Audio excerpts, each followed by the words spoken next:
ऐ मेरे बेटे अबशलोम, काश मैं तेरे इवज़ मर जाता। पहली तिलावत शमूएल नबी की दूसरी किताब 18 बाब 19 से 10, 14 और 24 से 25 और 30, 19 बाब 3 तक।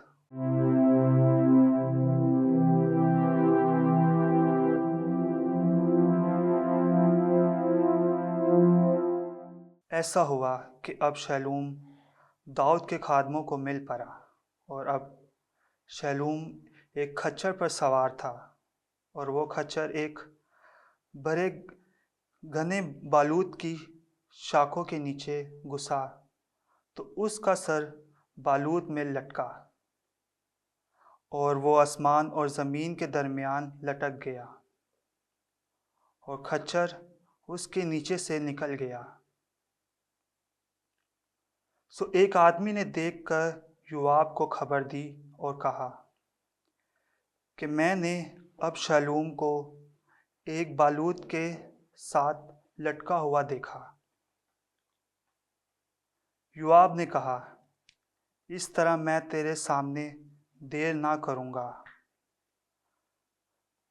सो उसने 3 भाले हाथ में पकड़े, अबशलोम के दिल को छेदा, क्योंकि अभी वो बालूत के दरमियान जिंदा ही था। और दाऊद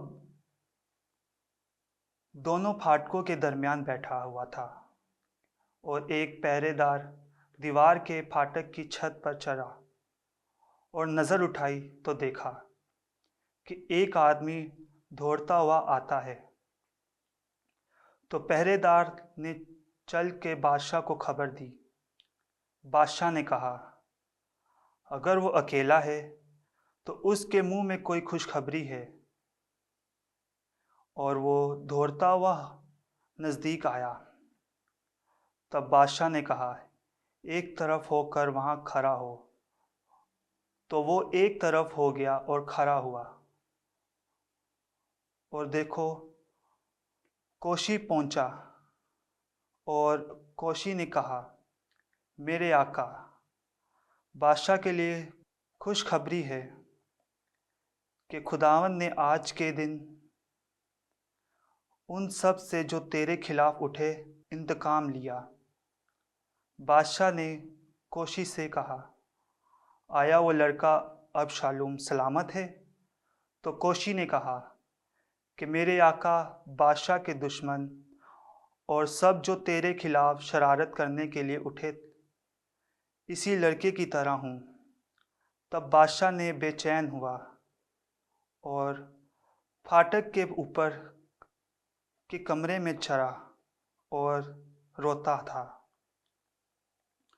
और चिल्लाता चिल्लाता इस तरह कहता था, ऐ मेरे बेटे अबशालोम, ऐ मेरे बेटे, ऐ मेरे बेटे अबशालोम, काश मैं तेरे इवज़ मर जाता।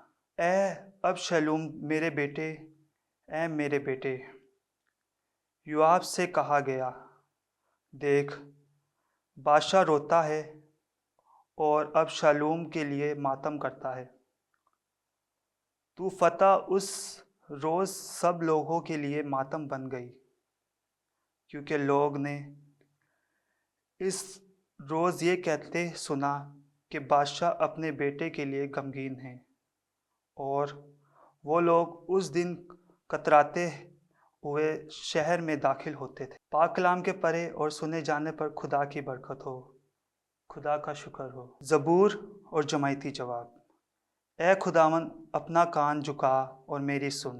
ए खुदावन, अपना कान झुका और मेरी सुन, क्योंकि मैं गरीब और मस्कीन हूँ। मेरी जान की हिफाजत कर, क्योंकि मैं दीनदार हूँ। अपने खादम को जिसका तवक्कल तुझ पर है और रहीम है। जमायती जवाब। ए खुदावन, अपना कान झुका और मेरी सुन।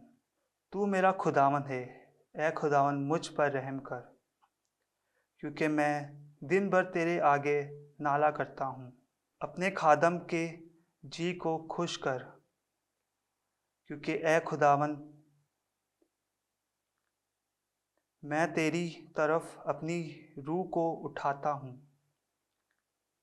जमायती जवाब, ए खुदावन अपना कान झुका और मेरी सुन, इसलिए कि तू ए खुदावन नेक और गफूर है और अपने तमाम मुल्तजीहों पर नहायत रहीम है। ए खुदावन मेरी दुआ सुन और मेरी मिन्नत की आवाज़ पर कान धर। जमायती जवाब, ए खुदावन अपना कान झुका और मेरी सुन।